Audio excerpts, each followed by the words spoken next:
कुदरत का कहर और किसान बेबस। महाराष्ट्र के गोंदिया जिले के आमगांव तहसील में अचानक हुई तूफान, ओलावृष्टि और मूसलाधार बारिश ने खेतों में खड़ी उम्मीदों को तबाह कर दिया। कटाई के मुहाने पर पहुंची धान की फसल पल भर में बर्बाद हो गई और किसानों की साल भर की मेहनत मिट्टी में मिल गई। आमगांव, जामखारी, बिरसी, नांगटोला और आसपास के क्षेत्रों में तेज हवाओं और ओलावृष्टि ने जमकर कहर बरपाया। खेतों में खड़ी धान की फसल पूरी तरह जमीन पर गिर गई। कई जगहों पर पानी भर जाने से नुकसान और बढ़ गया। जामखारी गांव के किसान मुनेश्वर खोबरागड़े, विलास मेश्राम, श्रावण पाटिल, मुन्नालाल येड़े, महेंद्र येड़े, ओम प्रकाश खोबरागड़े, शैलेंद्र बोपचे और युलाल सोनोने को सबसे ज्यादा नुकसान हुआ है। किसानों का कहना है कि 1 घंटे की बारिश ने हमारी पूरी मेहनत बर्बाद कर दी।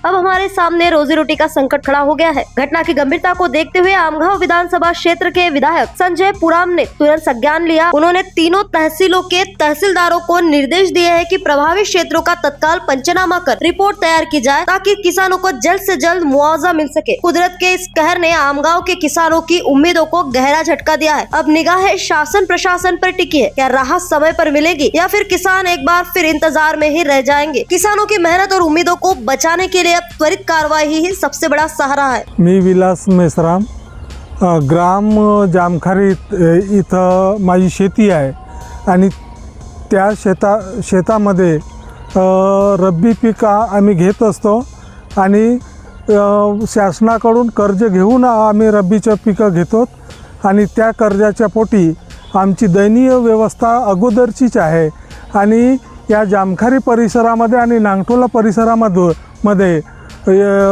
3 ते 4च्या दरम्यान मोठं असं वादळ आलं। वादळाच्या बरोबर ते गार पडल्या आणि आमच्या शेताचं सर्व नासाडी झालेली आहे।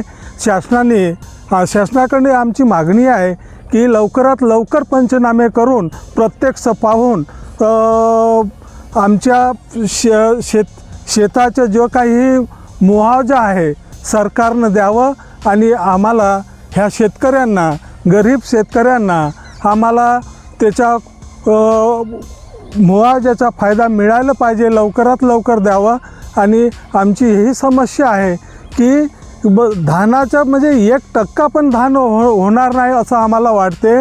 जे कमी पिकाचं आहे खाली तो तेवढं पुरतं धान आहे, नाही तर सगळा जो आम्हाला मिळायला पाहिजे होता तो सगळा गारमध्ये ते घेऊन गेला आणि एवढी थर जमलेलं आहे गाराचं आणि त्या धानाचं सुद्धा। तर हे आम्हा शेतकऱ्यांना ते शेतात जाऊन आम्हाला एवढं दुःख होत आहे की डोळ्याला अश्रू येऊन आता आमच्या समोरचे काय होणार ह्याबद्दल शेतकरी खूप भावुक झालेले आहेत। तो प्रत्यक्ष असं कर्जापोटी काय होईल समोरचं आमच्या, हे आम्हाला शासनानं भरपाई करून द्यावं एवढी शासनाकडून आम्हाला मागणी आहे। माझं नाव मुनेश्वर यत्रम खोबरागड़े। माझी 4 एकर शेती असून 4 एकरात शेतीत उन्हाळी धान मी लावलेलं होतं आणि पूर्ण धानाचा नुकसान 98% नुकसान झालेलं आहे।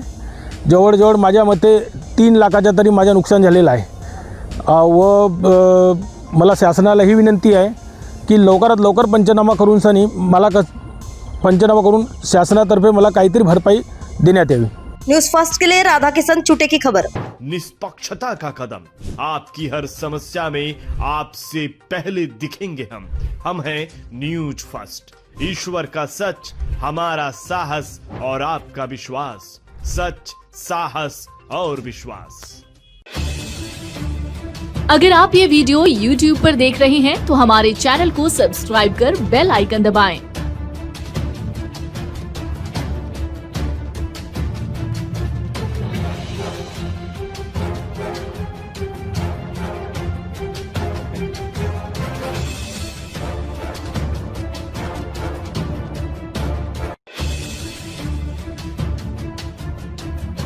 और Facebook पर देख रहे हैं तो हमारे पेज को लाइक करें